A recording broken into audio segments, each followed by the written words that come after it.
a strong feeling about this bird, that it will cause people pain and suffering, but I'm not sure why. Maybe there's something inside of it. But I don't see how there could be, Timmy.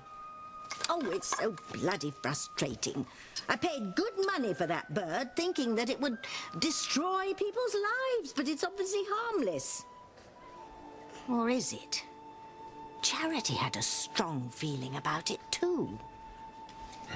Strange that we should both be wrong. Tabitha, look! There's a prize in there!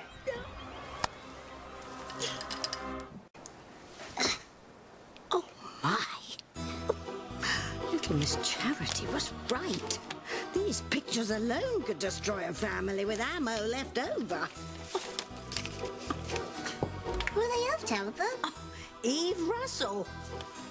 Oh, it seems she developed quite the bedside manner before she ever became a doctor. That's Dr. Russell? Boy, she was limber. Hey, you forget you ever saw these, Timmy. You're far too young to be looking at such naughty things.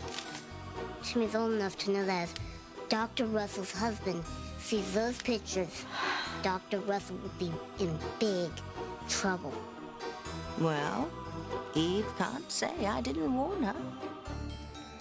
I know what you're hiding. All of it. The secret you've kept from your husband, what you did years ago outside of town.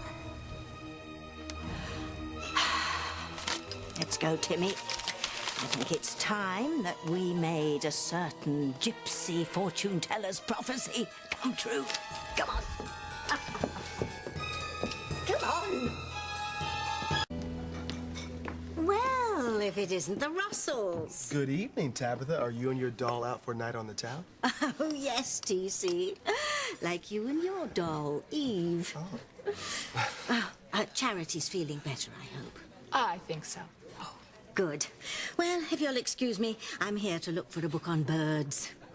Do you have any interest in birds, Eve? But, honey, you've kept a bird feeder in the yard for years. I just wanted the girls to appreciate nature, TC, that's all. Oh, I find birds fascinating. If only they could talk. Think what secrets they could tell us. Can I, get you some?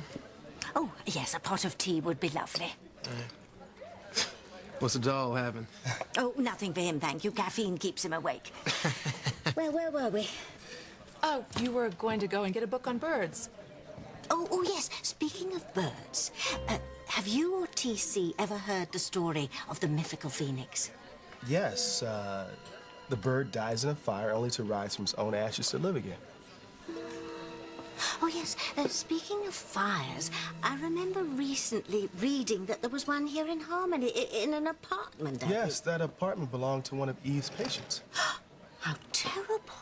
Do they know how the fire started? Well, actually, the fire department is investigating the cause of the fire.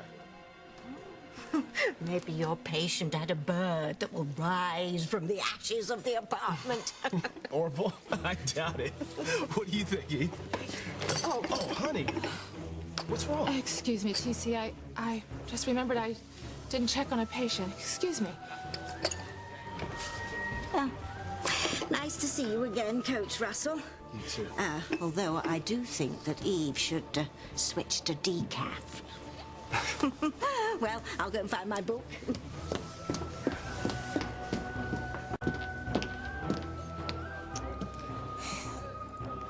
Telling Dr. Russell the story of the phoenix bird was mean and evil, Tabitha. Why, thank you, Timmy.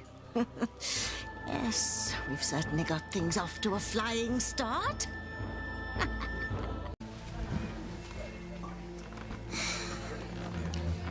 Timmy feels sorry for Eve. She's a good doctor who heals people. When TC learns about her past, Eve won't be able to heal her family or her marriage. First, we destroy the Russells, and then we isolate Charity by destroying the Bennets. Eve is digging her own grave, Tim Tim. One more shovelful of dirt and she'll be done for. Uh-oh. What's Tabitha up to now? I think it's time for a little game of show and tell, Timmy. What's Tabitha going to do? Well, I could just drop the bird into TC's lap and let him discover the envelope with Eve's pictures and papers inside. Or I could anonymously send the envelope to the head of the hospital. Eve would be dismissed before you could say Jack Rabbit. To me, it's both of Tabitha's ideas. As if I care. Just shut up and let me think. What would cause more trouble for Eve and her family? Oh, decisions. Timmy wants to know why Tabitha wants to hurt Dr. Russell. What did she ever do to hurt Tabitha? Well, first, she helped save Charity's life after I burned her house down. And second, she ignored Kay's suggestion to have Charity locked in the loony bin for having premonitions. That woman's caused me nothing but trouble. Now it's time to return the favor. Anyway, the more havoc I can wreak, the happier I am. I know what I'm going to do, Timmy. Call it a night and go home? Timmy's missing the monsters. Timmy will be missing his tongue if he doesn't quit with the wisecracks. Sorry, Princess. I've decided not to send the red envelope with its bombshell contents to the hospital, because if I do, I'll be missing all the fireworks. No, it's better if I have my fun right here and now. Tabitha's not going to hand the envelope to TC. Of course not, silly. The Russells think I'm a kind but dotty old lady. I'm not going to blow my cover by being openly malevolent. No, it's better that TC discovers the envelope all by himself. And when he does, cover your ears, Tim. There's going to be a major marital explosion.